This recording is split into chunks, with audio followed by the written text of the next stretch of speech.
mula sa China na atrasan ng truck. Nako, nakaligtas naman kaya ang mga batang ito mula sa bingit ng kamatayan. Ang susunod na kaganapan, aming idedetalye maya-maya.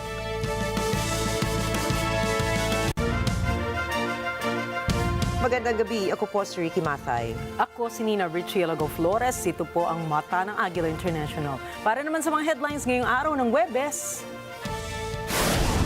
Pangulong Ferdinand Marcos Jr. nanguna sa selebrasyon ng 123rd Labor Day. Bangko Sentral ng Pilipinas inaasahan na papalo sa pagitan ng 1.3% at 2.1% bago o itong buwan ng Abril. Pakistan nakaantabay sa posibleng pag-atake ng India sa mga susunod na araw. Ukraine at Estados Unidos nagkasundo na sa bagong rare earth minerals deal. At Israeli Prime Minister Benjamin Netanyahu nagdeklara ng national emergency dahil sa malawakang wildfires.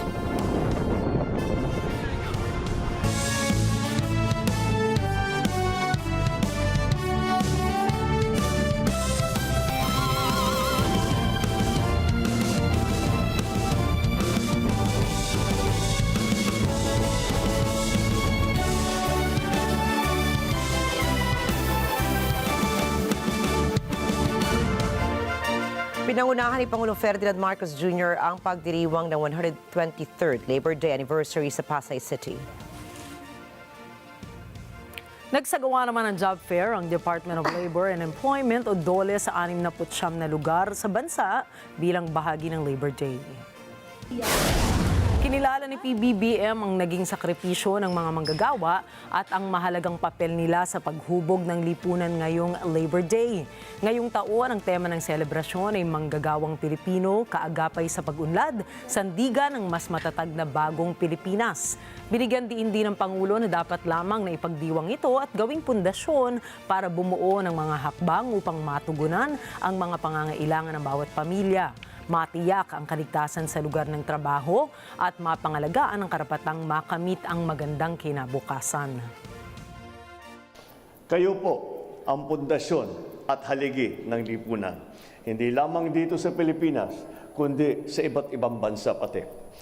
Wala po kaming maitutumbas sa inyong sakripisyo, kundi ang tapat na paglilingkod at patuloy na pagsisikap na makalikha ng disenteng trabaho at makataong kondisyon sa paggawa upang maiangat ang kalidad ng buhay ng bawat manggagawa, mamamayan at pamilyang Pilipino.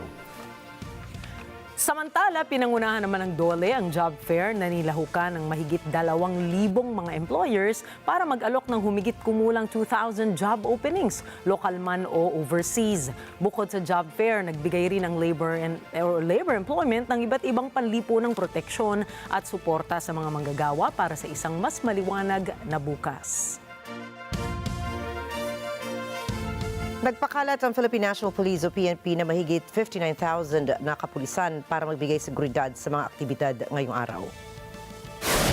Batay sa deployment ng pambansang pulisya, 11,000 sa naturang bilang ang nakatalaga sa Metro Manila. Tinukoy naman ni National Capital Region Police Office spokesperson Major Hazel Asilo. Nagtalaga rin sila ng mga mobile patrol officers, gayon din ng mga pulis para sa anti-criminality operations and civil disturbance management. Nagpahayag naman din ang PNP na suporta sa selebrasyon ng Labor Day. Inaasahan ng Bangko Sentral ng Pilipinas o BSP na maaaring pumalo sa pagitan ng 1.3% at 2.1% ang inflation rate ng Pilipinas para sa buwan ng Abril. Batay sa estimates ng Central Bank, maaaring mas mabagal ito kumpara sa naitalang inflation rate noong March na 1.8%. Tinitignan ng BSP na maaaring maging pangunahing dahilan ng pagbagal ng inflation ang mababang presyo ng pagkain kagaya ng bigas, isda, gulay at prutas. Nakatulong din ang ilang araw na malakas na piso, kontra dolyar at rollback sa oil products noong isang buwan sa pagbagal ng inflation rate sa bansa. Makikita na muli ang lokasyon at coordinates ng West Philippine Sea sa Google Maps. Ito ay matapos itong mawala sa naturang web mapping platform nito lamang April 30th. Subalit, makaraan ng ilang oras ay ayon na ibalik na po ang hinahanap-hanap na label ng maraming mga Pilipino. Ayon sa Google, matagal nang nasa kanilang Google Maps ang West Philippine Sea at ang WPS label ito ay dinagdag para madaling makita ang naturang maritime domain ng mga users. Nangako ang Japan na magbibigay ito ng 5 patrol vessels sa West Philippine Coast Guard bilang bahagi ng kanilang commitment na tulungan ang ahensya sa modernisasyon ng kanilang assets. Ayon sa PCG, inaasahan na made-deliver ang una sa 5 barko sa taong 2027. Bumisita si Japanese Prime Minister Shigeru Ishiba sa PCG National Headquarters sa Manila bilang bahagi ng pag-usad ng maritime cooperation at diplomatic relations ng Pilipinas at ng Japan. Personal ding sinaksihan ni Prime Minister Ishiba ang isinagawang arresting technique demonstration sa pagitan ng PCG at Japan Coast Guard habang sakay sila ng BRP Teresa Magbanwa, isa sa pinakamalaking modern vessels ng Philippine Coast Guard. Epektibo po ngayong unang araw ng Mayo ang pisong rollback sa liquefied petroleum gas or LPG. Batay sa anunsyo ng Petron Corporation, Pilipinas Shell at Regasco, nagtapyas sila ng piso sa kada kilo ng kanilang cooking gas. Dahil dito, ang regular na tank ng LPG na may bigat ng 11 kilograms ay nabawasan ng 11 pesos. Ang rollback naman ng LPG ay dikta pa rin ng contract price mula sa pandaigdigang merkado.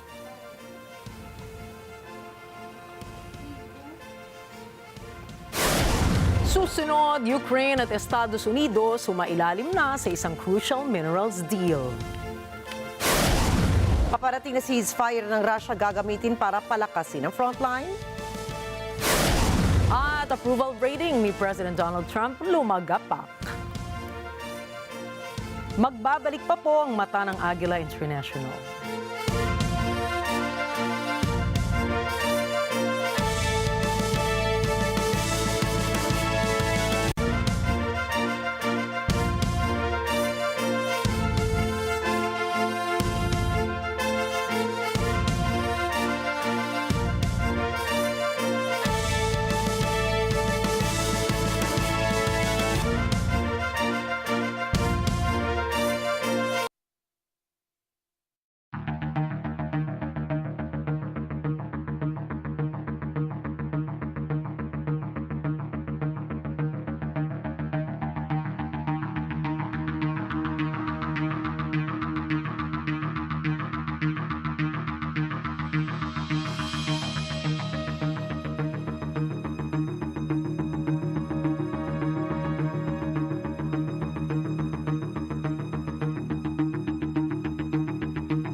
Unseen Throwback. Meet Aussie.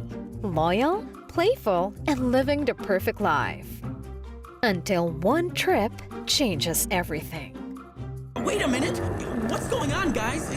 All of this for dogs? From a dream vacation to the toughest dog prison ever. So, guys, we're going to escape. Can Aussie outsmart the system? My name is Ozzy. Find out in Aussie from our Cine Throwback, only on Net 25. This Sunday, 12 noon, here on Net 25.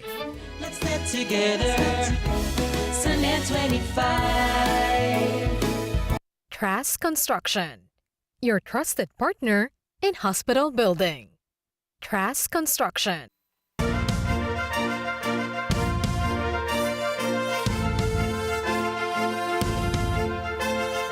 Walang basihan at isang malisyosong paninirang puri ang tinatawag na China Espionage Threat Theory. Ito ang mariing sinabi ni Chinese Foreign Ministry spokesperson Guo Jiakun kasunod ng mga ulat na sangkot umanong ilang individual sa pang-espiya sa Germany. Ayon sa prosekusyon, nangangalap ng intelligence information si Jian Ji para sa China. Sinampahan din nila ang isang babae na kinilalang si Yaqi X na siyang nagpapasa umano ng masiselang military information kay Jian Ji. 中方始终秉持相互尊重、求同存异、交流互鉴、合作共赢的原则，发展中德关系。所谓中国间谍威胁论，纯属无中生有、恶意诋毁。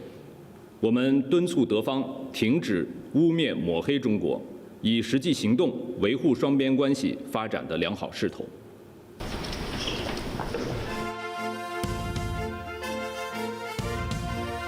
Kamakailan ay ibinunyag ni US President Donald Trump na nakausap niya sa telepono si Chinese leader Xi Jinping.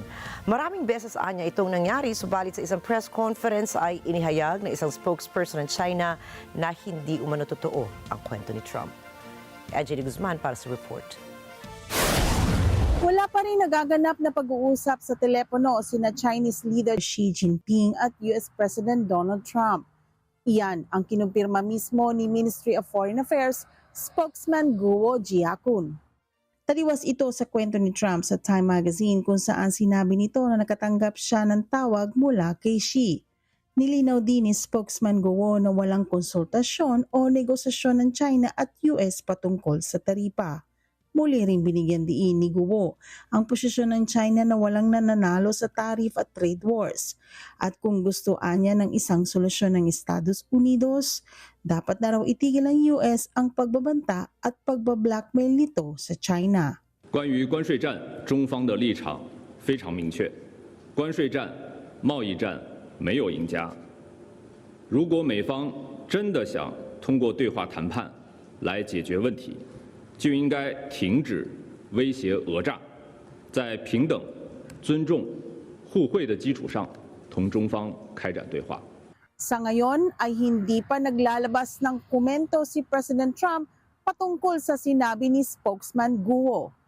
NJ Guzman, Washington DC para sa mata ng Agila International, trusted, connected, on point. Nagbabala ang Pakistan na may natanggap itong credible intelligence na posibleng magsagawa ng military offensive ang India sa loob ng 24 hanggang 36 oras gamit ang kamakailang pag-atake sa Indian Kashmir bilang dahilan. Ayon kay Information Minister Ataullah Tarar, may tiyak itong impormasyon na plano ng India ang isang opensiba gamit ang insidente sa Pahalgam bilang palusot. Anumang agresyon ay tiyak naman nilang tutugunan. Itinanggi ng Islamabad ang anumang kaugnayan sa pag-ataking ikinasawi ng 26 katao sa isang tourist site sa Kashmir noong nakaraang linggo kasabay ng panawagan ng neutral na investigasyon. Subalit patuloy ang palitan ng tensyon sa pagitan ng dalawang nuclear-armed na bansa. Pakistan has credible intelligence that India intends carrying out military action against Pakistan in the next 24 to 36 hours. On the pretext of baseless and concocted allegations of involvement in the Pahalgam incident. India's self-assumed hubristic role of judge, jury, and executioner in the region is reckless and vehemently rejected. Pakistan has been the victim of terrorism itself and truly understands the pain of this scourge. We have always condemned terrorism in all its forms and manifestations anywhere in the world. Being a responsible state, Pakistan open-heartedly offered a credible, transparent, and independent investigation by a neutral commission of experts to ascertain the truth. Unfortunately, rather than pursuing the path of reason, India has apparently decided to tread the dangerous path of irrationality and confrontation, which will have catastrophic consequences for the complete region and beyond. Evasion of credible investigation is in itself sufficient evidence exposing India's real motives. Consciously making strategic decisions hostage to public sentiments, purposefully trumped up for securing political objectives is unfortunate and deplorable. Bilang tugon sa insidente, pansamantalang isinantabi ng India ang Indus Waters Treaty habang isinara naman ng Pakistan ang himpapawid nito sa mga airline ng India. Samantala nanindigan si Indian Prime Minister Narendra Modi na parurusahan ang mga nasa likod ng pag-atake. Tumanggi namang magbigay ng pahayag ang Indian Foreign Ministry. Sa isang panayam, sinabi ni Pakistan Defense Minister Khawaja Muhammad Asif na malapit ng opensibang militar mula sa India.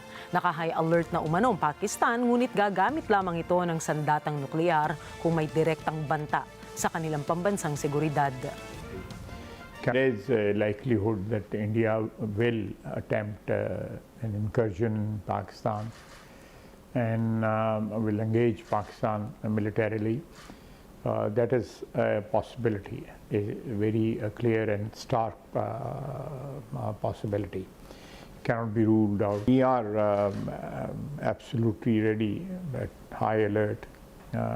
If there is a violation of our airspace or there is violation on the ground, if we are engaged in any way on the seas, we are prepared to respond. And inshallah, we'll give a befitting response to India. We have had meetings. Obviously, the Prime Minister has chaired all these meetings. And our defense establishment has briefed us on the possibilities of an attack from India. Ang rehiyong Kashmir na mayoryang Muslim ay matagal nang pinagtatalunan ng India at Pakistan na parehong may kontrol sa bahagi nito at ilang ulit nang naglaban dahil rito. Australia needs to be able to defend itself. Ito ang paninindigan ni Prime Minister Anthony Albanese sa pagbabalik White House ni US President Donald Trump. DJ Angelo Cabansag para sa report. Sumagot si Prime Minister Anthony Albanese na kailangan depensahan ng Australia ang sarili nito. Ito'y matapos siyang tanungin ng press kung ang pagbabalik ba ni US President Donald Trump sa White House ay nangangahulugan na kailangan suriin o baguhin ng Australia ang defense strategy nito. You don't need a refresh to tell any Labor Prime Minister, the party of John Curtin, that we need to defend ourselves. I think it was a Labor Prime Minister who understood that the kowtowing to the UK, as it was then, wasn't going to defend Australia. UAP government, Conservative government, toppled out of office because people thought they needed the national interest defended, and it was Labor who did it then, and it's Labor that'll do it now. Matatandaan na noong Pangulo ng Estados Unidos na si President Joe Biden ay mas pinalawak ng Australia ang military alliance nito kasama ang US. Kabilang rito ang kasunduan ng Australia, United Kingdom at United States o AUKUS Agreement, pagtatatag ng domestic missile production at pag-abruba sa isang defense project na tatagal ng 4 na dekada. Suportado ng mga mayora ng AUKUS at ginarantiyahan din ni Prime Minister Albanese na hindi kasali sa negosasyon ang naturang kasunduan kahit na nga ang magiging resulta ng eleksyon sa Sabado ay isang minority government. Idadaos ng Australia ang kanilang pangbansang halalan ngayong May 3 pero ngayon pa lang ay matunog na sa polls ang majority or no near majority para sa Labour Party ni Prime Minister Albanese. DJ Angelo Cabansag para sa Mata ng Agila International. Trusted, connected, on point. Sumailalim na sa isang kasunduan na magpapatatag ng United States-Ukraine Reconstruction Investment Fund. Thanks to President Trump's tireless efforts to secure a lasting peace, I am glad to announce the signing of today's historic economic partnership agreement between the United States and Ukraine, establishing the United States-Ukraine Reconstruction Investment Fund. This partnership allows the United States to invest alongside Ukraine to unlock Ukraine's growth assets, mobilize American talent, capital, and governance standards that will improve Ukraine's investment climate and accelerate Ukraine's economic recovery. The Development Finance Corporation will participate and help to establish this fund in collaboration with the government of Ukraine. Today's agreement signals clearly to Russian leadership that the Trump administration is committed to a peace process centered on a free, sovereign, and prosperous Ukraine over the long term. It's time for this cruel and senseless war to end. The killing must stop, and both the United States and the government of Ukraine look forward to quickly operationalizing this historic economic partnership for both the Ukrainian and American people. Nais ng kasundo ang hikayati ng international community na magpasok ng pera papunta sa Ukraine. Ayon naman kay US President Donald Trump, nais nitong bigyan ng Estados Unidos ng kapangyarihan sa Ukrainian minerals deal, pati na rin ang pondo na gagamitin para sa reconstruction ng Ukraine.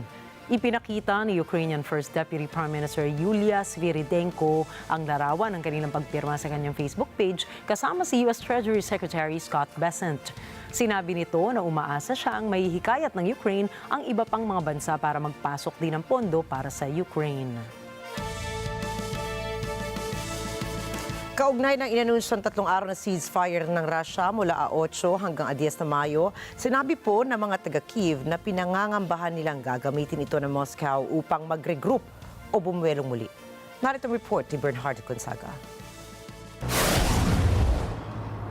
Nagpayag ng takot at pagdududa ang mga residente ng kabisera ng Ukraine ukol sa 3-day ceasefire na inaalok ni Russian President Vladimir Putin. Насправді, я можу точно сказати, що в мене немає довіри до цього, тому що коли під час Великодня було оголошено це перемир'я, воно ж по факту не відбулося, були все рівно обстріли, тому насправді в мене немає довіри і немає відчуття, що це правда буде так, як про це оголошено. Ang tigil putukan na nakatakdang magaganap mula 8 hanggang 10 ng buwang kasalukuyan ay kinakatakutang magbibigay oportunidad lamang na makapwesto at magpalakas ang hukbo ng Russia para sa susunod na pag-atake. Sinang-ayunan ni KYIV-based political analyst Yevhen Mada ang sentimiento ng mga residente. Anya, peke ang proposal na ito na nais isagawa sa Memorial Day ng Russia. Головний адресат повідомлення Путіна про перемир'я – це Дональд Трамп. Тут немає жодних сумнівів. Тобто це продовження гри Москви з Вашингтоном на тему того, як закінчити російсько-українську війну так, щоб вовки були ситі і вівці цілі. І Путін в цьому сенсі використовує 80-ту річницю перемоги над нацизмом для того, щоб навіть взяв з 8 травня, так би мовити, за європейським зразком і дотягнув до 11-го. Але ця пропозиція така сама фальшива, як інші прагнення Росії завершити війну. Dagdag ni Mada, marahil ay gagamitin ng Russia ang ceasefire upang makapahinga at makapaghanda sa isang pamatay na pag-atake. Росія має перевагу. Це як в поєдинку, в єдиноборствах, в боксі. Тобто той, хто має більше вагу, коли він має перепочинок, він потім може зосередитись на тому, щоб готувати той єдиний вбивчий удар. Noong Martes, sinabi ng Kremlin na hindi malinaw kung sasang-ayon nga ba ang Ukraine sa mukhaing ceasefire ng Russia. Noong Lunes naman, idineklara ni Putin ang 3 araw na tigil putukan sa Ukraine sa mga araw na magkakaroon ng magagarbong mga selebrasyon sa Russia bilang pagkugunita sa ika-80 taon na tagumpay ng bansa laban sa Nazi Germany noong ika-2 digmaang pandaigdig. Ngunit para sa mga naninirahan sa KYIV, iba ang layunin ng Moscow sa ilang araw на truce proposal nito. Оце перемир'я – це чисто провести без усяких з нашого боку атак святкування оцього побєдобєсія і скористатися ситуацією, щоб логістично забезпечити свої бойові порядки напередку. Взагалі-то сенс в мирі, а не вірю Путіну перемир'я, тому що він просто бажає собі на деякий час фори, щоб провести свій парад, як на мене. Samantala, bilang tugon, kinwestiyon ng Ukraine ang pagtanggi ng Russia sa hiling nitong gawing 30 araw ang ceasefire at simulan na agad-agad. Bernhard Gonzaga para sa Mata ng Agila International. Trusted, connected, on point. Ipinagdiwang ni Prince William at Princess Kate ang kanilang 14th wedding anniversary sa Scotland. Bumisita ang royal couple sa Ardura Community Forest at nakipag-usap sa ilang mga residente roon. Ayon sa royal experts, espesyal ang kahulugan ng pagbisita ni Kate at Prince William sa community forest. Layo nila na ipakita sa publiko ang kahalagahan ng pagbibigay proteksyon sa kalikasan. Malimit ding sabihin noon ni Princess Kate na nakatulong sa kanyang cancer treatment ang pagiging outdoor at nature-loving person niya. Tutulong na po ang Italy and Croatia sa pag-apula ng wildfire sa Israel. Ayon kay Israeli Prime Minister Benjamin Netanyahu, ang nasabing wildfire ay mabilis na kumakalat malapit sa Jerusalem. Dahil sa nasabing wildfire ay umabot na sa 30 katao ang sugatan, kabilang ang 12 na dinala naman sa pagamutan. Bukod sa mga eroplano ng dalawang bansa, ay nakahanda rin ang ibang mga bansang tumutulong sa pag-apula sa wildfire. Nagdeklara na rin ng national emergency at lahat anya ng mga Independence Day activities ay kanselado na. Nagbahagi ng kani-kanilang mga saloobin ng mga tao mula sa iba't ibang panig ng mundo ukol sa naganap na car ramming tragedy sa Vancouver, Canada noong Sabado. Alamin natin mula kay Net 25 correspondent Jane Kathleen Gregorio ang mga detalye. The recent car ramming attack that took place during the Lapu-Lapu Filipino Festival in Vancouver, Canada, Sunday, killing at least 11 people, has drawn reactions from viewers across the globe. Let's hear from some of our viewers as they share their thoughts and opinions on this latest tragedy. It is more heartbreaking for me because I'm also a Filipino. I feel for those families who have lost member of their families, and my heart is aching for them. I really feel bad for the victims and the victims' families and everyone that it's affected. The scenes that are coming out of Vancouver are absolutely horrific, with the murder of 11 Filipinos and dozens others that were attacked by a vehicle during Lapu-Lapu Day Festival in Vancouver. I would hope that the authorities in Vancouver would take these type of attacks seriously. As so far, the attack is not marked as terrorism, but I would hope that there's a deeper investigation. It's such a horrific tragedy, and my heart goes out to the victims, the families that lost their loved ones, but it also makes us all realize how mental health is important, and this is a clear case of that, because if the person who did this, they already said he already had many runs-in with the government, with the police department, and also with medical professionals, then they should have taken more precaution with these cases. We truly live in uncertain times.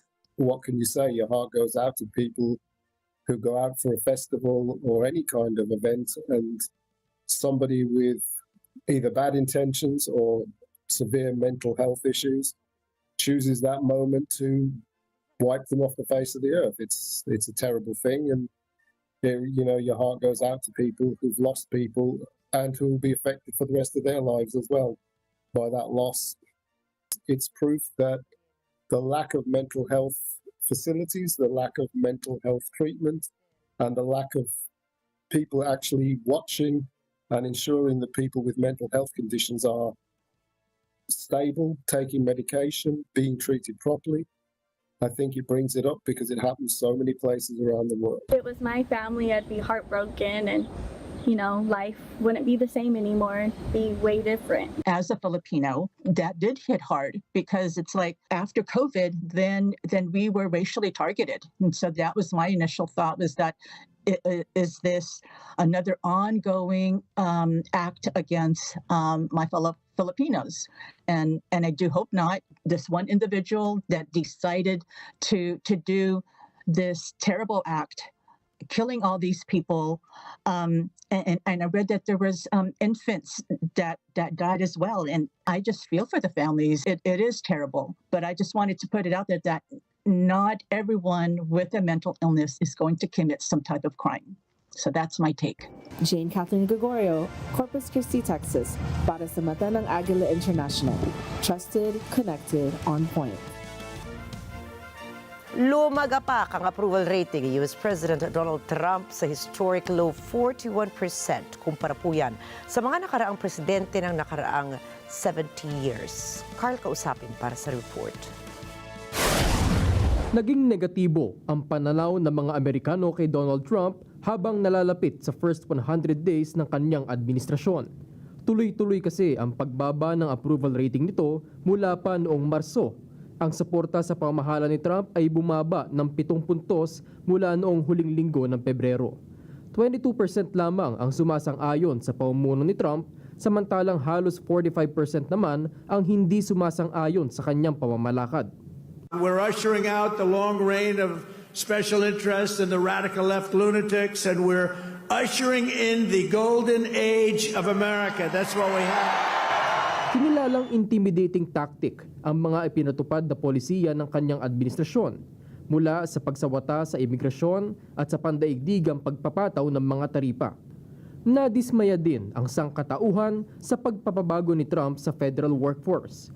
Bumaba ang suporta sa kanyang pamamahala sa federal government ng 6 points mula Marso, habang 46% lamang ang may kumpiyansa sa kakayahan nito mag-appoint ng nararapat na tauhan sa gobyerno. Ayon pa sa ratings, ang mga hakbang ni Trump bilang presidente ay nagbibigay pa umano ng unnecessary risk sa bansa. Madami din ang nag-aalala sa tila pag-disregard at kawalan ng galang nito sa mga batas ng bansa. Sa kabila nito, hindi alintana kay Trump ang bumababang kumpiyansa sa kanyang administrasyon. This is the best, they say, 100-day start of any president in history, and everyone is saying it. We've just gotten started. You haven't even seen anything yet. It's all just kicking in. They all want to come back to Michigan and build cars again. You know why? Because of our tax and tariff policy. You finally have a champion for workers in the White House, and instead of putting China first, I'm putting Michigan first, and I'm putting America first. Isinagawa ng SQL Server Reporting Services o SSRS ang CNN poll sa mahigit 1,000 katao sa Amerika mula Abril 17 to 24 sa pamamagitan ng online at telephone interviews. Carl, kausapin para sa mata ng Agila International. Trusted, connected, on point. Inilarawan ng top US Democrats na banta sa demokrasya ang unang 100 araw ni Pangulong Donald Trump. Narito ang report ni Leo Velasco. Noong Miyerkules sa hagdan ng US Capitol, binanatan ni Senator Chuck Schumer at Representative Hakeem Jeffries ang unang 100 araw ni President Donald Trump. Ani Schumer, nagbabadyang maging isang diktador ang kasalukuyang Pangulo. At dahil anya walang umaalmang Republicans, inakusahan nitong kasabwat ni Trump ang Senado. Donald Trump is trying to ruin our democracy. He has changed the Justice Department into an attack dog for his political enemies, the hallowed, fair Justice Department. He's washing it away. He is a would-be dictator. He wants to be a king. And again, our Republican colleagues in the House and Senate are complicit. So, Donald Trump's first 100 days are an abject failure. And we Democrats here and around the country will fight him at every turn. Samantala, inusig naman ni Jeffries ang paraan ng pagpapatakbo ni Trump sa ekonomiya ng bansa at sinabing pinasasadsa dito ng Pangulo. Donald Trump's first 100 days in office have been a disaster. Donald Trump and congressional Republicans are crashing the economy in real time, raising costs on hard-working American taxpayers and driving us toward a painful recession. Hinamon ng mga demokratikong leader ang direksyon ng administrasyon ni Trump. Inakasuhan ng mga ito ang congressional Republicans na walang ginagawang pagtutol. Dagdag ni Jeffries, panahon na para pagsilbihan ng mga ito ang mga tao. We don't work for Donald Trump. We don't work for Elon Musk. We don't work for far-right extremists. We work for the American people. And it's time for you to start acting like it or step out of the way. Leo Velasco para sa mata ng Agila International. Trusted, connected, on point. Tumaas ang nilalaang budget ng ilang bansa sa mga gamit pang militar at giyera nitong taong 2024. Ayon sa ulat ng Stockholm International Peace Research Institute o SIPRI, ang pandaigdigang paggastos sa militar ay tumaas ng 9.4% noong 2024 na siyang pinakamataas sa pagtaas mula noong katapusan ng Cold War. Umabot ito sa kabuuang $2.7 trillion kung saan ang Estados Unidos ang nangunguna sa paggastos na may $997 billion na kumakatawan sa 37% ng kabuuang paggastos sa militar sa buong mundo. Sa tigmaan sa Ukraine at ang mga labanan sa Gaza at Lebanon ay nagdulot ng malalaking pagtaas ng paggastos sa militar. Ang paggastos ng Russia ay tumaas ng 38% mula noong 2023, umabot sa $149 billion. Samantalang ang paggastos ng Ukraine ay tumaas ng 2.9% sa $64.7 billion, kanakatumbas po ng 34% ng kanilang GDP. Sa Europa, ang paggastos sa militar ay tumaas sa 28% sa Germany na umabot sa $88.5 billion at naging ika-4 sa buong mundo sa pinakamataas na paggastos sa militar. Ang Poland ay nagtaas ng 31% sa kanilang budget habang ang Sweden ay nagtaas ng 34%. Ang kabuuang paggastos ng mga miyembro ng NATO ay umabot sa $1.505 trillion na kumakatawan sa 55% ng kabuuang paggastos ng militar sa buong mundo. Today, Germany is a leading power in Europe and a driving force in NATO, making major contributions to our shared security. With troops along the eastern part of our alliance, jets patrolling the Baltic skies, and ships protecting key supply lines and critical infrastructure in the Baltic Sea. We will continue to strengthen our armed forces, the Bundeswehr, and we will step up investments in our defense industry. We will work hard to meet our commitments to NATO's regional plans. We will continue to be Ukraine's strongest supporter in Europe to uphold its freedom and its sovereignty and its European future. And we will strive to make Germany, both its military and its infrastructure, the backbone of conventional defense in Europe. Sa gitnang silangan ng paggastos ng Israel ay tumaas ng 65% sa $46.5 billion na pinakamataas sa pagtaas mula noong 1967 Arab-Israeli War. Samantalang ang paggastos ng Iran ay bumaba ng 10% sa $7.9 billion dahil sa mga epekto ng mga parusang pang-ekonomiya. Ang ulat ng SIPRI ay nagpapakita ng patuloy na pagtaas ng paggastos sa militar sa buong mundo na may mga bansang naglalaan ng mas malaking bahagi ng kanilang ekonomiya para sa depensa na nagdudulot ng mga alalahanin ukol sa posibleng paglala ng mga tensyon at panganib ng digmaan maging sa pang-ekonomiya.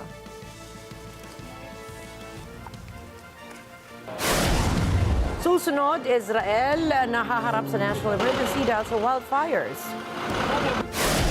Tesla board gustong palitan si Elon Musk bilang CEO. At Nvidia CEO Jensen Huang nagsalita para sa pagsuporta sa pagpasok ng AI. Mga detalye po ng mga balita niyan sa pagbabalik ng Mata ng Agila International.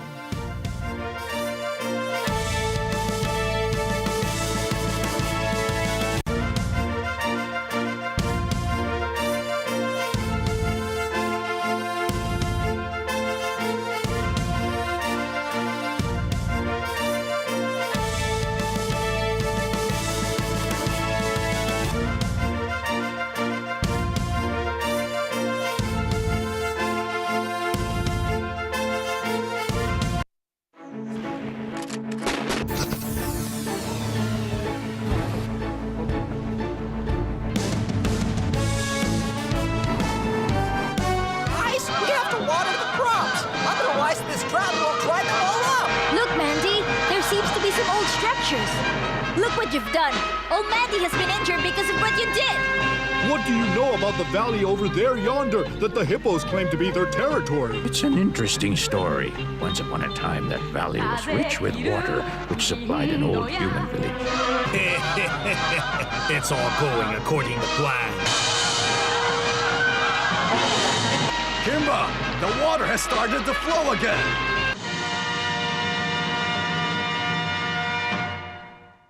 Let's live together. Sunday 25. Ang mga maiinit na balita at rumaratsyad ng usapan ng bayan, ihahatid namin sa 100%! 100% ang pagbabalita! 100% talakayan!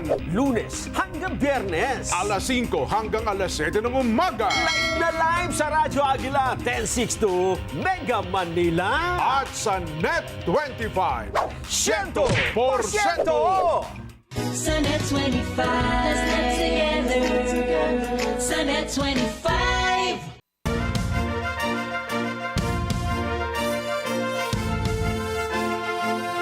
Nagbabalik ang mata ng Agila International at sa pagpapatuloy pa rin ang ating mga balita ngayong gabi. Binayo na malalakas na hangin at pabugso-bugsong pag-ulan ang Wellington, New Zealand. Sinuspindi na ng mga otoridad ang mga pasok sa mga paaralan, gayon din ang mga biyahe sa mga paliparan at mga daungan dahil sa bagyo. Inilikas na rin ang mga apektadong mga residente sa timog at hilagang bahagi ng isla. Nagdeklara na ang Meteorological Services ng New Zealand ng red wind warning, ang pinakamataas na antas ng alert ng ahensya. Inaasahan pa ng Wellington Region Emergency Management na maaaring tumama sa New Zealand ang malakas na hangin na kayang umabot sa bilis na 140 km per hour. Sa ngayon, nasa higit 200 mga tirahan ang walang paring kuryente dahil sa mga natumbang poste ng kuryente. Pinayuhan naman ang lokal na pamahalaan ng Wellington ng mga residente na umiwas muna sa paglabas sa kanilang mga tirahan at hintayin ang utos na ilikas sila sa mga temporary shelters. Nagdeklara si Israeli Prime Minister Benjamin Netanyahu ng national emergency dahil sa patuloy na pagkalat ng wildfires sa Israel. Ayon sa lokal na ulat, higit sa 150 mga firefighting teams na ang dineploy para apulahin ang sunog. Nakapagtala naman ang mga otoridad ng 23 katao na nasaktan, partikular dahil sa smoke inhalation at sunog sa katawan. Nahirapan din ang mga bombero sa pag-apula ng mga wildfires dahil nakaaambag sa mabilis na pagkalat ng apoy ang malalakas na hangin na umiihip sa rehiyon. Inilikas na rin ang mga residente sa 5 komunidad na apektado ng mga nasabing wildfires. Inaasahan na lalaki pa ang pinsalang dulot ng mga wildfires na ito sa mga susunod na araw. Kritikal naman ang lagay ng isang baseball fan sa Pittsburgh, Pennsylvania matapos itong mahulugan ng 21-foot high na bleachers o mahulog mula sa isang 21-foot high na bleachers sa PNC Park. Nangyari ang trahedya sa gitna pa ng laban ng Pittsburgh Pirates at ng Chicago Cubs. Kaagad namang nagpatawag ng medical personnel at staff ng PNC Park para bigyan ng paunang lunas ang biktima. Pansamantalang itinigil ang laro, subalit nang naisugod na ang lalaki sa ospital, ay itinuloy na rin ang laban. Kasalukuyang inimbestigahan ng pulisya ang nasabing insidente. Apektado ang buhay at kabuhayan ng mga magsasaka sa southern region ng Iraq dahil sa tuyot o tagtuyot na dulot ng climate change. Alamin natin ang sitwasyon sa mga residente roon. Si Love and Season para sa report. Dahil sa tagtuyot, nanganganib ngayon ang kabuhayan ng maraming magsasaka sa Iraq. Hindi lang buhay ng mga tao ang apektado ng matinding init dahil pati buhay na ng mga kalabaw ay nanganganib na rin doon. Ayon sa isang residente sa southern marshland ng Iraq, maraming tao na ang umalis sa kanilang lugar dahil natutuyo na ang Twin Rivers ng Tigris at Euphrates. Reklamo naman ng magsasakang si Saba Ismail, dati ay mahigit sa 100 ang kanyang mga kalabaw. Pero ngayon ay nasa 50 at 60 na lamang ang bilang ng kanyang mga alagang kalabaw. Namatay ang ilan niyang alagang hayop dahil sa tagtuyot kaya ibinenta na lamang niya ang iba niyang kalabaw. لا يجيبون ماي مثل من الدولة بس من البلدية تقدر توفر لنا دنكر شيء لا والله بفلوس الماي بفلوس العلف بفلوس هذا الطن ب6000 الجاموس يردلهن يوم ويكون 5 طنون كل بيت أو 4 لا الطن ب6 وب7 هم بالضيم العلف يريد الشيء بعد واحنا وين نروح شغل ماكو عود هاي نبيع من هنا ونطيهن نبيع من هنا كل هاي الوادم شالت نصها ظلينا احنا ذول هيك شوف كم بيت غليل. Sinisisi ng Iraqi marshland experts on climate change, tagtuyot, kawalan ng long-term management plans, upstream damming sa Turkey at Iran. Hindi na rin nila napapanahon ng domestic irrigation techniques ng mga magsasaka. Paliwanag pa ng mga experts, bumababa ang bilang ng mga kalabaw dahil sa kawalan ng mga damo sa paligid, polusyon, pagkakasakit ng hayop, at umiiwas na rin nila ang mga magsasaka sa pag-aalaga ng kalabaw dahil sa mababang kita. هذا العدد انحسر وانحسر كثيرا نتيجة أسباب متعددة، منها على سبيل المثال قلة الإطلاقات المائية، تدهور المراعي الخضراء، ارتفاع ملوحة المياه أحيانا إلى أكثر من 15,000 جزء من المليون، ولا يستطيع الجاموس أن يعيش أو يشرب مياه تزيد ملوحتها على 5,000 جزء من المليون. هذا يعني أن على مربي الجاموس أن يتنقل من منطقة داخل الهور إلى منطقة أقرب إلى الفرات تكون درجة الملوحة بها أقل، أو أن يبتعد كثيرا عن الأهوار إلى مراكز القرى قريب الفرات. Tinuturo ring dahilan ang pagbaba ng crop production at pagtaas ng presyo ng mga bilihin kaya hirap nila ang mga magsasaka na pakainin ang kanilang mga alagang hayop. Napipilitan tuloy ang mga magsasaka na pansamantalang ilipat ang kanilang mga kalabaw sa mga agricultural area pero hindi naman maaaring magtagal doon kaya umuuwing walang pera at gutom ang mga magsasaka.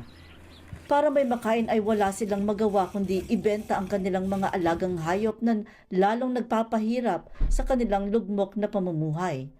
Gayunpaman, umaasa ang mga magsasaka na susolusyonan ng kanilang gobyerno ang tagtuyot sa kanilang lugar nang sa gayon ay muling umunlad ang kanilang kabuhayan. Love and Season para sa mata ng Agila International. Trusted, connected, on point. Dinala sa pagamutan ang 2 bata sa China matapos maatrasan ng truck. Ayon sa lokal na ulat, hinihintay ng 2 bata ang kanilang ina sa tabi ng electric scooter na nakaparada sa gilid ng daan. Makalipas ng ilang saglit ay lumitaw ang puting truck at tuluyang tinamaan ang mga bata. Pinaniniwala ang hindi naka-handbrake ang truck kaya umatras ito. Kaagad na sumugod ang ina ng mga bata nang narinig niya ang malakas na pagsalpok ng truck. Tumulong naman ang fire brigade para sagipin ang 2 bata matapos matrap ang mga ito sa ilalim ng sasakyan. Maraming netizen sa manang nagalit sa video at nais panagutin ang may-ari ng truck. Iniimbestigahan na ng pulisya ang insidente.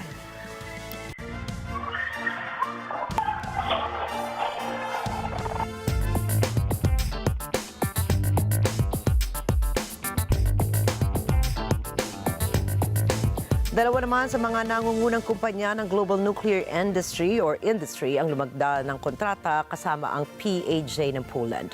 Rosel Feria po para sa balitang yan.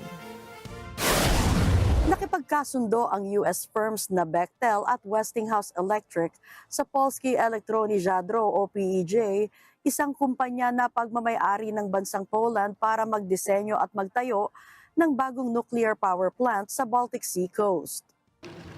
Target ng Poland na bawasan ang pagiging coal-dependent nito, kaya kinontrata nito ang Westinghouse noong taong 2022 para itayo ang naturang planta. Tinatayang aabot ang proyektong ito sa 192 billion zloty o $51 billion. Dzięki wysiłkowi obu stron można dzisiaj z pełnym przekonaniem ogłosić, że współpraca amerykańsko-polska w zakresie energetyki jądrowej ma się dobrze, lepiej niż kiedykolwiek wcześniej. Na pewno nie poprzestaniemy tylko, jeśli chodzi o energetykę w ogóle, na tej inwestycji w moim ukochanym regionie. Rozmawialiśmy już także o przyszłości małych reaktorów jądrowych, gdzie polsko-amerykańska współpraca też może być bardzo owocna. Naniniwala naman si US Energy Secretary Chris Wright na ang proyektong ito ay pagsisimula ng isang long-term nuclear cooperation sa pagitan ng Estados Unidos at Poland. It's the start of a long-term nuclear cooperation between the United States and Poland that will be involved in building future reactors, both here in Poland and in other nations across Europe, as that supply chain and that skill set is developed among Polish workers and American workers, and the two working together in concert. Sinabi rin ni Polish Prime Minister Donald Tusk na pinag-usapan nila ni Secretary Wright ang kinabukasan ng proyektong may kaugnayan sa maliliit na nuclear reactors maging ang liquefied natural gas. Nakadepende ang Poland sa Estados Unidos para sa supply nito ng iba't ibang uri ng gas. Samantala, bago matuloy ang joint nuclear project ay kailangan muna itong aprubahan ng European Commission. Plano ng Poland na simulan ang first unit ng proyekto sa taong 2028 at kumpletuhin ito sa taong 2036. Magiging fully operational ang nasabing nuclear power plant sa taong 2040. Rosel Feria para sa Mata ng Agila International, trusted, connected, on point. Naghahanap na ngayon ang Tesla board ng magiging kapalit ni Elon Musk bilang CEO ng kumpanya kasunod ng pagbagsak ng value ng company stock. Ayon sa ulat ng Wall Street Journal, mahigit isang buwan na silang naghahanap ng magiging kapalit ni Doge Chief at Tesla CEO Elon Musk. Kasalukuyang nahaharap ngayon ang Tesla sa pagbagsak ng sales at kabuang kita dahil sa kaugnayan ni Musk sa Trump administration. Nababalot rin sa kasalukuyan sa kaliwat ka ng kontrobersiya si Musk dahil sa kanyang pagsibak ng libu-libo katao mula sa kanilang mga pwesto dahil sa cost-cutting efficiency efforts ni Musk para sa US government. Nababahala rin ng mga taong malapit kay Musk dahil tila hindi raw nito natututukan ang kanyang mga negosyo, kagaya ng SpaceX at ang satellite internet company na Starlink. Well, Mr. President, they say I wear a lot of hats. It's true. Even my hat has a hat. Been a tremendous help. You opened up a lot of eyes as to what could be done.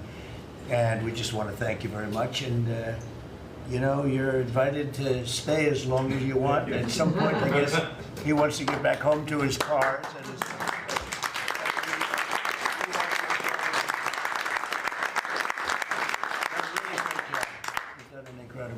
Job. $150 billion. Think of that. Yeah.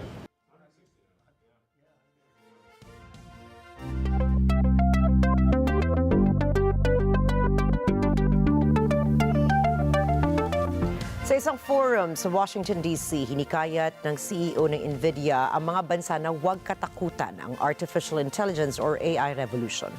Narito po ang detalye mula kay Terilyn Cunanan. Noong Miyerkules, sinabi ni NVIDIA CEO Jensen Huang na ang artificial intelligence ay isang revolusyon na hindi dapat katakutan ng mga bansa. Sa pagharap ni Huang sa The Hill and Valley Forum 2025 sa Washington, D.C., ipaniliwanag nito ang kasalukuyan at ang panghinaharap ng impact ng AI sa bawat industriya. We now internalize that AI is likely going to be quite an extraordinary industrial revolution in the sense that this new technology is going to enable a new industry that I just mentioned, AI factories, the production of intelligence, but it's going to go back and revolutionize and transform every other industry. And so all of these tokens are going to go into healthcare and education. One of my favorites is education. I use it every day for education. Financial services, engineering. We use AI every day for software programming and supply chain management. It's about to go into manufacturing and so on and so forth. And so when you think about it from these three layers, it's very clear this is as transformative, as impactful as electricity was before, and it's going to revolutionize every industry. So it's an industrial revolution. Namuhunan ng husto ang NVIDIA sa AI at nagpaplano itong magtayo ng AI servers na nagkakahalaga ng $500 billion dito sa Estados Unidos sa darating na 4 na taon. Ito ay sa tulong ng partners nito tulad ng TSMC. Ani Huang, ang tagumpay ng AI revolution ay nakasalalay sa mga bansang nais gamitin ito. The winners of the last industrial revolution wasn't the country that invented it. It was the country that applied it. And the United States applied steel, applied energy faster than any country. Everybody else was worried about things like labor and horses being replaced by cars and those kind of matters. But the United States we just took it and ran with it. And so the infrastructural layer above that is about the application of the technology. It's about not being afraid of it, wanting to engage it. Reskilling our workforce so that we're able to apply it. Terilyn Cunanan sa Mata ng Agila International. Trusted, connected, on point.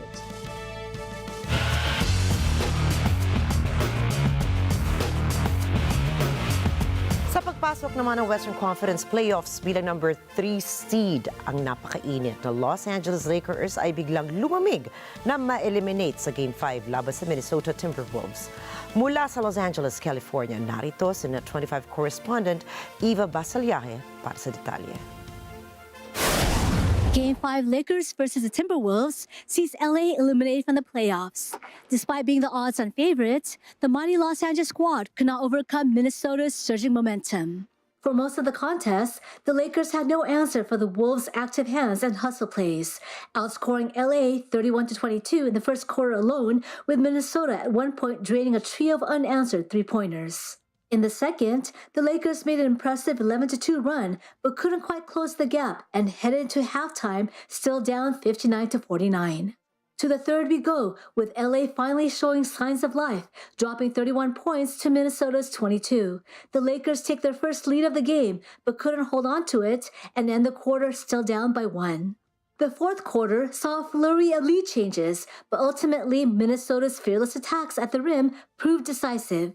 The Timberwolves beat the Lakers 103-96. Certainly disappointed and not something that I ever envisioned with this team. You know, after losing the first round, give Minnesota a lot of credit. They're a really good basketball team. Every season that I did not make it to the finals or did not win a championship has been a disappointment.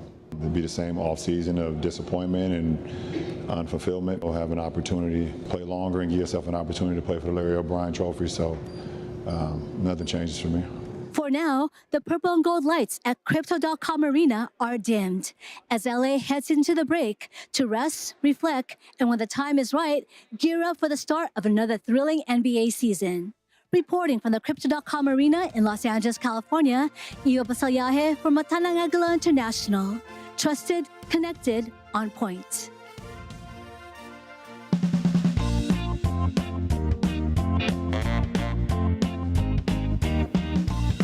Nako, ito balitang sisiw. Para po hindi maging dependent ang isang baby vulture sa mga tao, ay gumagamit ang Bronx Zoo sa New York ng hand puppet ng isang tunay na vulture para pakainin ang mga sisiw nito. Ayon sa management ng Bronx Zoo, ginawa nila ang ganitong uri ng nursing sa mga baby vultures dahil may mga pagkakataon na pinababayaan ng mga king vultures ang kanilang mga anak. Nakatutulong din ito para hindi maimprenta o tratuhin ng mga baby chicks bilang magulang nila ang isang tao. Tinukoy naman ni Bronx Zoo Curator of Ornithology Chuck Serbini, higit sa 4 na dekada na nila itong ginagawa para magpalaki ng mga critically endangered bird species. Isang halimbawa na rito ang pagpapalaki nila sa 3 Andean condor chicks, gayon din ang isang Californian condor.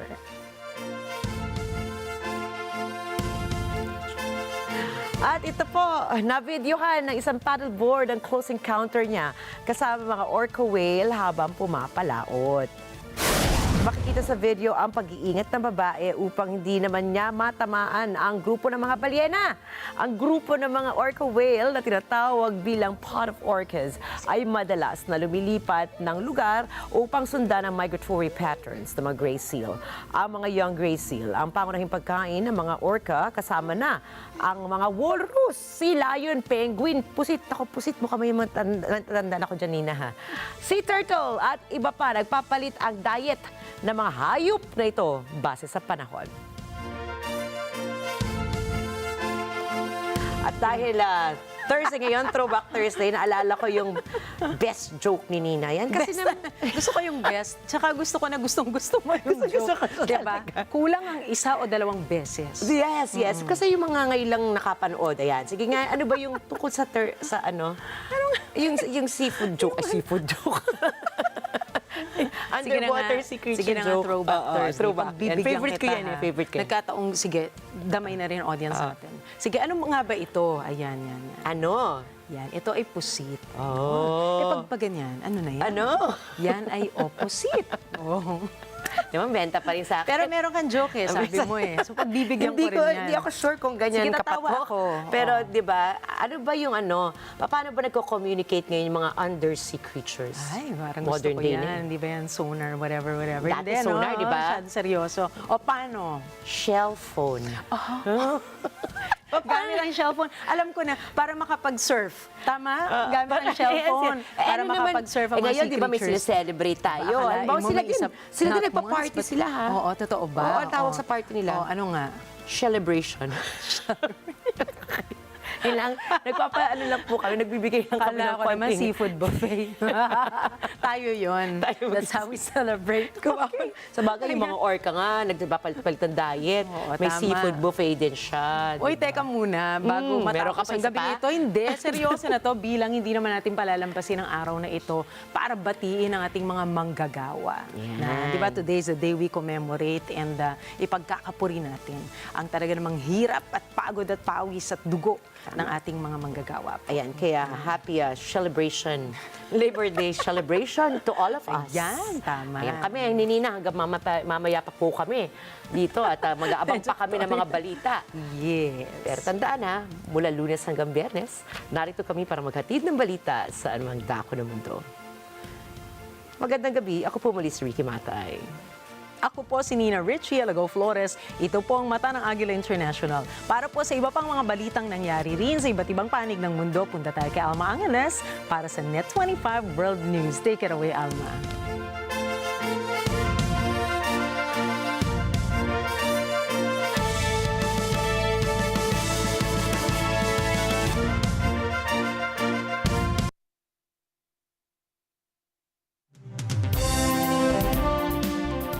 Thank you, Nina and Rikki. Good evening, everyone. I'm Alma Angeles for Net 25 World News. On tonight's headlines. China's Navy conducted a patrol in the South China Sea on Tuesday, saying that the Philippines has been creating disturbances as the Philippine and U.S. Air Forces conducted their own joint mission above the disputed waterway. And we now turn to a deal finalized by the Trump administration, strongly pushed by the president himself. I said, well, we want something for our efforts beyond what you would think would be acceptable. And we said rare earth. They're very good rare earth. As you know, we're looking for rare earth all the time. And the news starts now.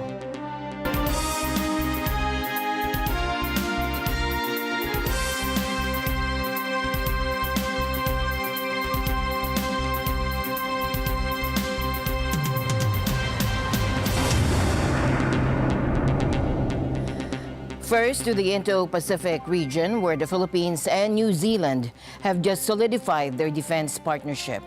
The two nations strengthened defense ties with the signing of a landmark troop pact on Wednesday, opening the way for expanded military cooperation amid shared security concerns in the Indo-Pacific region. The status of visiting forces agreement signed in Manila by Philippine Defense Secretary Gilberto Teodoro and New Zealand Defense Minister Judith Collins allows the two nations to deploy troops on each other's soil, making it easier for their militaries to work together.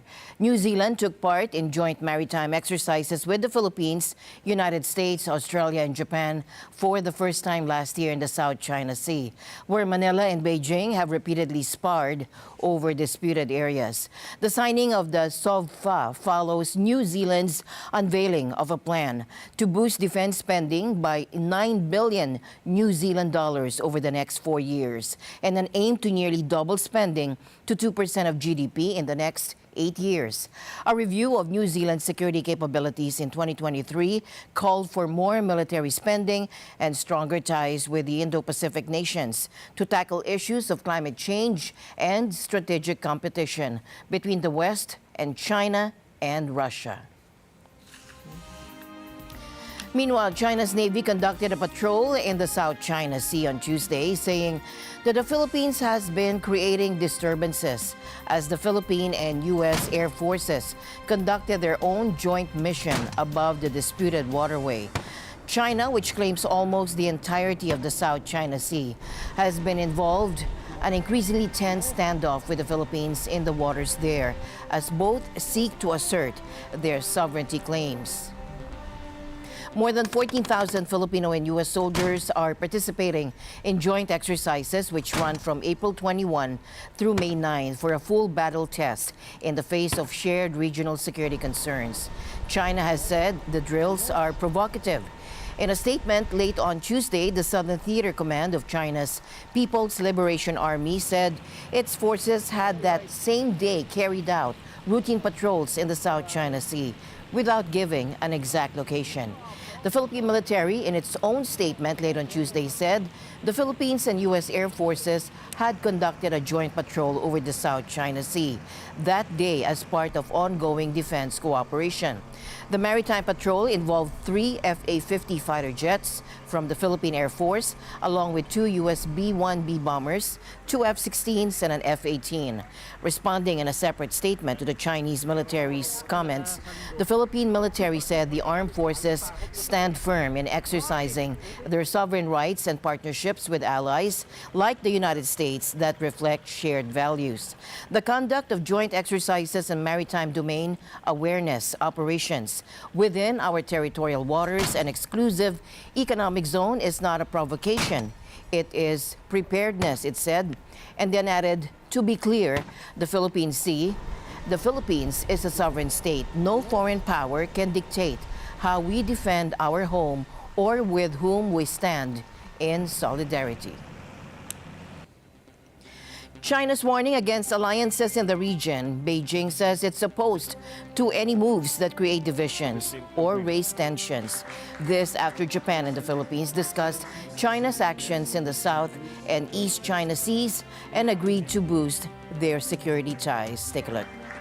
China has always believed that exchanges and cooperation between countries should not target any third parties or harm the interests of third parties. This year marks the 80th anniversary of the victory of the Chinese People's War of Resistance against Japanese aggression and the World Anti-Fascist War. During World War II, Japan invaded and colonized the Philippines and other East Asian countries and occupied the South China Sea Islands, which is a serious historical crime. We urge Japan to follow the path of peaceful development and act prudently in the field of military and security. We oppose any attempt to form cliques and factions in the region and escalate regional tensions. I also want to point out that China's sovereignty and related rights in the East China Sea and the South China Sea were formed in a long historical process and are in line with international law, including the United Nations Convention on the Law of the Sea. China's activities in the relevant waters are reasonable and legal and beyond reproach. To New Zealand now, where Wellington, the capital, is being hit by the strongest winds in more than a decade. The severe weather has already caused major disruptions, including flight cancellations and power outages. Take a look. Wellington is currently experiencing an extreme weather event. Gusts have reached up to 150 kilometers per hour at Mount Kaukau, and strong winds are expected to continue through the afternoon and into the night. Authorities have issued a rare red level wind warning, emphasizing that this situation is a threat to life due to the danger of falling trees and flying debris. Residents are being urged to stay indoors and avoid unnecessary travel. And we're also hearing reports of widespread disruption. Around 1,000 homes are without power, and emergency crews are working tirelessly to clear fallen trees and repair damage, particularly in suburbs like Petone and Brooklyn, where some roofs have been torn off completely. Meteorologists are describing this as one of the most intense wind events to strike Wellington in over 10 years. The extreme weather is being driven by a combination of strong southerly winds, heavy rain, and high tides. The red warning remains in effect until early Friday morning, though forecasters anticipate the winds should begin to ease overnight.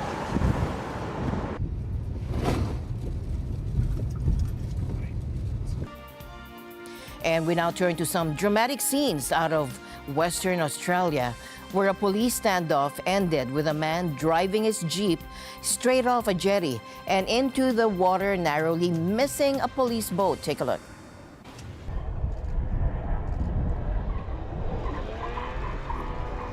This all unfolded Wednesday morning at Claremont Jetty, just outside Perth. Police say the man's red Jeep was suspected to have been involved in an earlier traffic incident And when officers tried to approach, he drove onto the jetty, sparking a tense standoff that lasted for hours. The police air wing, water police, and tactical response officers were all called in as negotiators tried to talk the man down.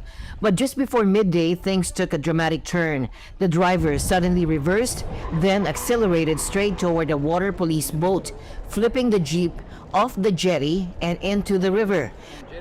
Amazingly, the man managed to climb out through a window and perched himself on top of the overturned vehicle for several minutes, talking with police from the water.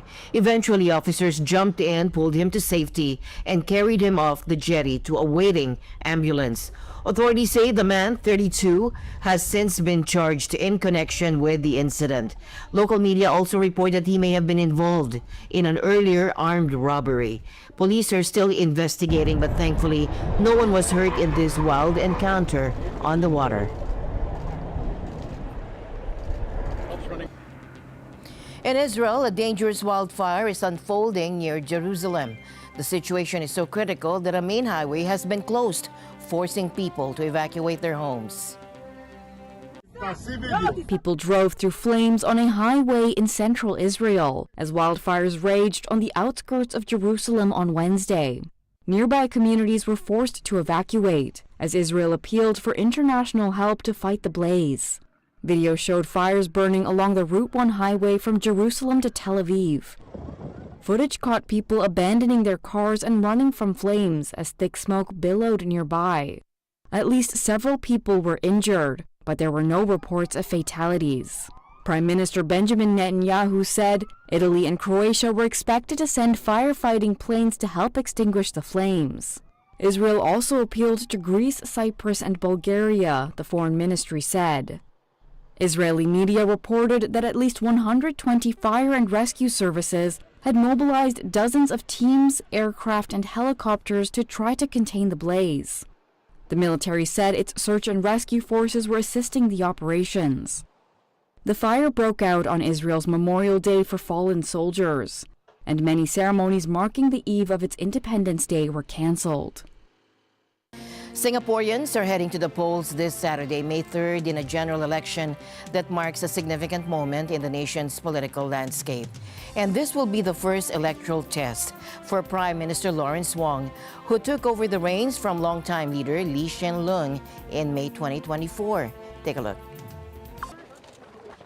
The ruling People's Action Party, or PAP, is seeking renewed mandate amidst growing public concerns over housing affordability, the rising cost of living, and economic uncertainties fueled by global trade tensions, including U.S. tariffs. We are in a changed world with turbulence all around, so there is much at stake in this election. While the PAP has maintained a stronghold since Singapore's independence in 1965, its share of the popular vote has seen a decline, dropping to 61% in the 2020 elections. Analysts suggest that the party is keenly aware of the risks of complacency. Well, I think the PAP is very, very conscious that, having been around for more than 6 decades, there's always the threat of becoming complacent and ossification. The key stalwarts of the People's Action Parties have been out trying to explain the ramifications of Trump's Liberation Day tariff regime and trying to convince people that it is indeed a very troubling development. Hence, I think it will be dependent on how the politicians try to help voters make sense of it, that you'll see if Singaporean voters feel that it is indeed something that they want to go back to the PAP and say, we want to give you a strong mandate to do what you can to respond to this. The opposite Workers' Party, led by Pritam Singh, is aiming to capitalize on these sentiments, advocating for a more balanced political system and increased parliamentary diversity. Despite recent legal challenges, Singh remains eligible to contest in the upcoming election. The Workers' Party has proven itself to be a loyal opposition in Parliament. Loyal not to the PAP, loyal to Singapore and the people of Singapore. For many voters, especially the younger demographic, issues like housing affordability are top of mind. You're dealing with Singaporeans who have very high expectations that their lives will improve from generation to generation. And how would you deliver that? The question is, if the opposition comes up with alternative views, how suitable are those? How practicable are those? Can they be absorbed? Are they fundamentally incorrect? And this requires, because of this period of change, very deep conversations that are required, across the island.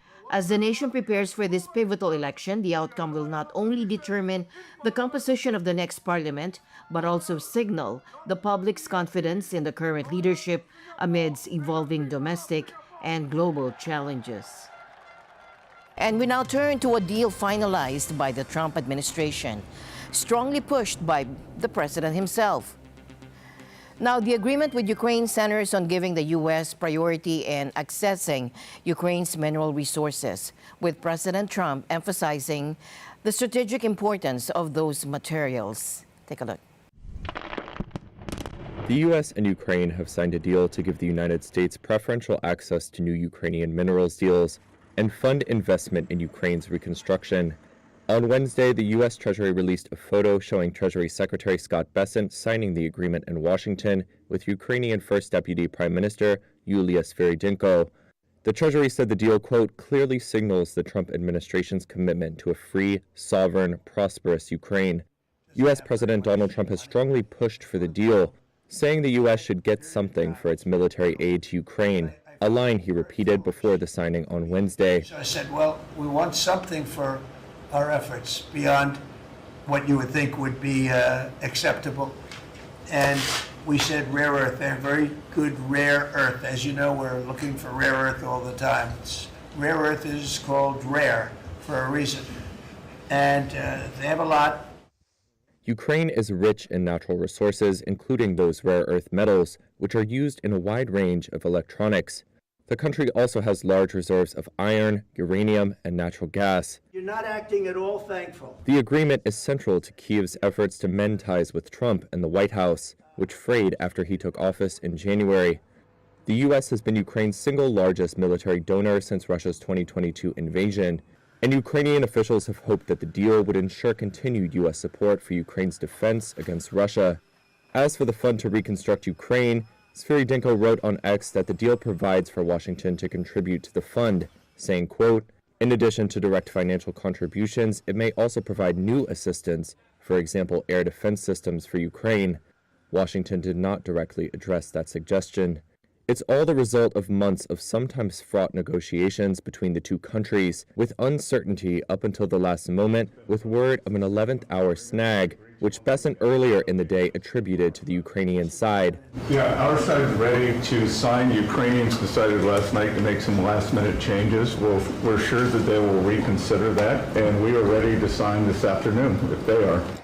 A draft of the accord seen by Reuters earlier on Wednesday showed Ukraine secured the removal of any requirement for it to pay back the U.S. for past military assistance. The draft did not provide any concrete U.S. security guarantees for Ukraine, one of its initial goals. And tonight, we're getting a look at the latest numbers on the U.S. economy, and it's not pretty. For the first time in 3 years, the economy shrank in the first quarter. The U.S. economy contracted for the first time in 3 years in the first quarter, deepening concerns over the impact of President Donald Trump's tariffs. The negative GDP figure out Wednesday reflected a flood of imports as businesses raced to avoid higher costs from U.S. tariffs, underscoring the disruptive nature of Trump's often chaotic trade policy. The Republican president deflected blame for the unexpected contraction and said in a Truth Social post that Americans should be patient and that his tariffs would eventually lead to an economic boom. The Commerce Department said U.S. gross domestic product, the value of all goods and services, decreased at an annualized rate of 0.3%. That fell short of the 0.3% increase forecast by economists polled by Reuters. The reading came a day after a separate Commerce Department report showed the goods trade deficit surged to an all-time high in March. Imports jumped at a more than 40% rate, the largest rise since the third quarter of 2020 when the nation was in the throes of the pandemic. That obliterated a modest rise in exports, resulting in a large trade gap that chopped off a record 4.8 percentage points from GDP. Wednesday's report also reinforced Americans' growing disapproval of Trump's handling of the economy as he marks 100 days in office, with consumers' inflation expectations rising. Consumer confidence is near 5-year lows and business sentiment has tanked, while many companies have pulled their 2025 financial forecasts, citing uncertainty over the economic environment. Wall Street's main indexes opened substantially lower after the GDP report's release, but stocks recovered some ground by midday. And let's turn now our attention to South Korea, where thousands of workers took to the streets on May Day to demand better treatment. In Seoul, tens of thousands of people gathered for a big rally organized by the Korean Trade Union Confederation. And here you could really feel the determination as these workers spoke out about how tough it is with the rising cost of living, job insecurity, and the working conditions they're facing under the current government. Join today's May Day rally with demands for the eradication of deep-rooted injustice, the resolution of past insurrections, and sweeping social reforms. And it wasn't just Seoul. Similar protests happened in 15 other cities across South Korea, including Busan and Daejeon. It's important to note that migrant workers were also a big part of these demonstrations, calling for fair wages and better treatment. And we now go to Turkey, where May Day protests turned violent in Istanbul. Turkish police clashed with May Day protesters in Istanbul today, forcefully detaining some and dragging them away to buses. Unions of various NGOs had organized these protests with the main goal of marching to Taksim Square. Now, Taksim Square is a key location for these protests, but authorities have banned all demonstrations there. Police set up barricades in central areas of Istanbul, like Besiktas and Sisli, and when protesters tried to push through to reach Taksim Square, things got rough. Police pushed back and there were scuffles as they tried to stop the march. Protests are a regular thing in Istanbul and across Turkey every year on International Labor Day. Taksim Square is often the focal point, especially because of what happened there on May 1, 1977, when 34 people were killed during a demonstration. And the news continues here on Net 25. We'll be right back. Trask Construction, your trusted partner in hospital building. Trask Construction.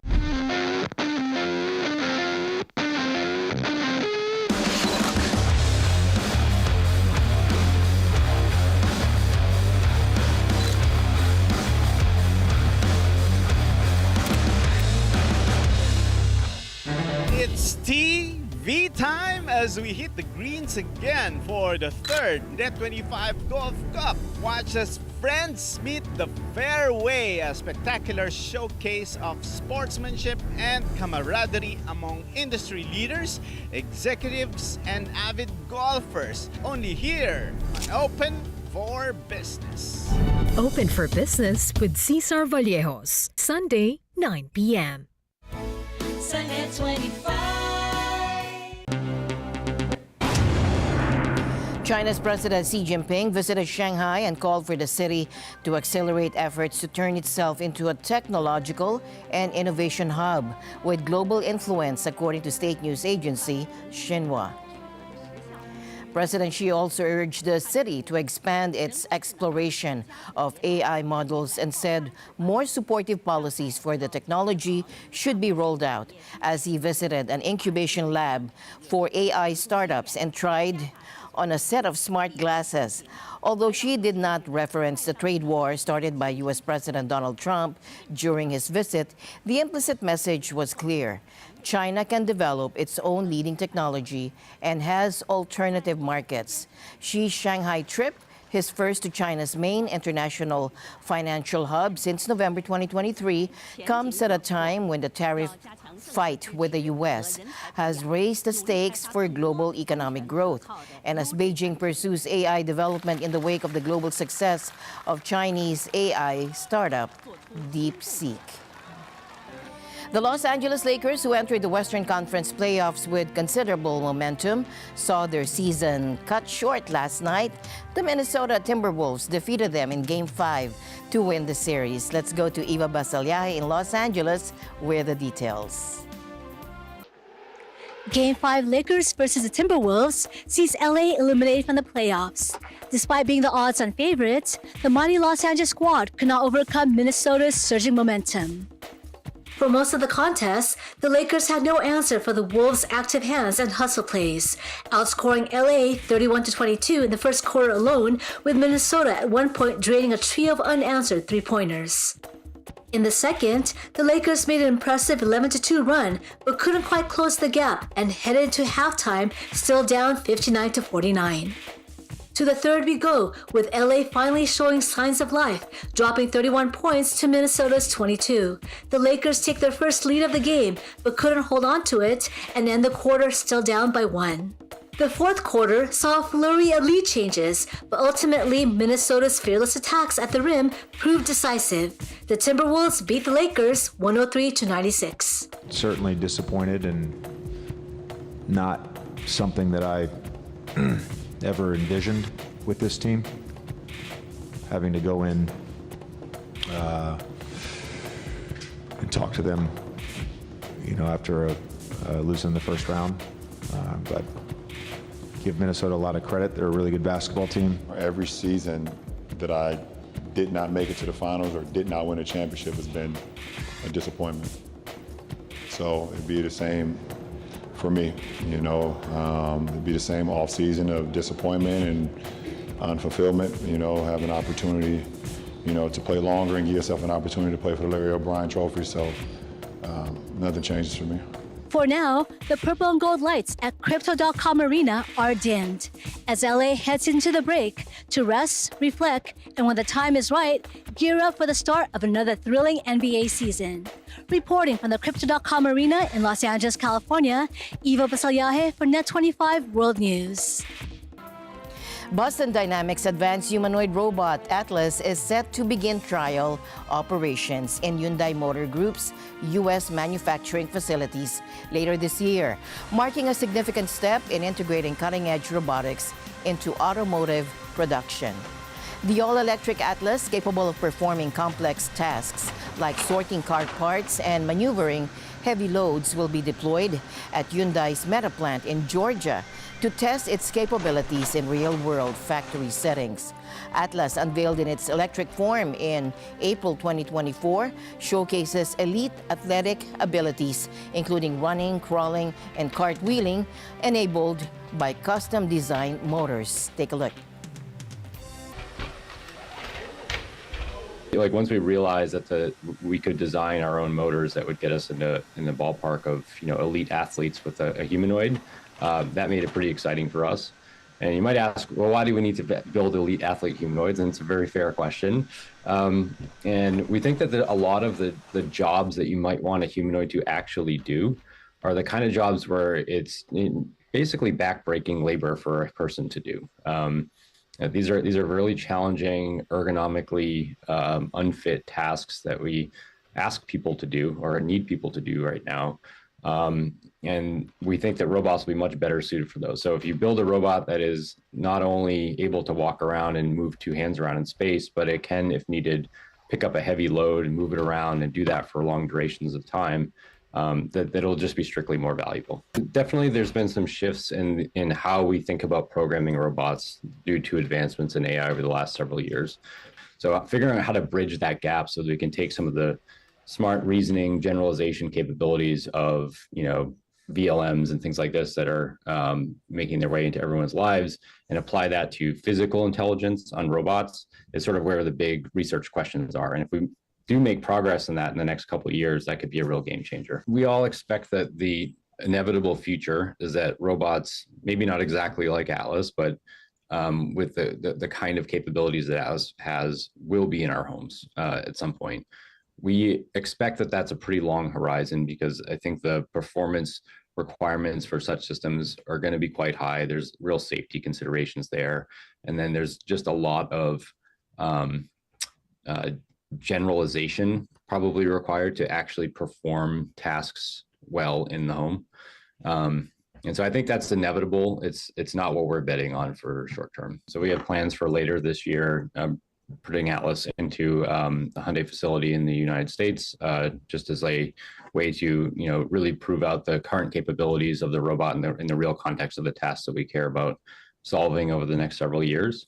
So that's an important part of the development. But I also think that the development horizons for humanoids are going to be relatively long. Certainly, things like the rare earth materials ban and things like this are going to be quite challenging if you want to, assemble batteries and things like this, right? So it's certainly the case that we won't be immune to any of these issues. And so we're hoping that we come to some fast resolution so that we don't have to continue to navigate it.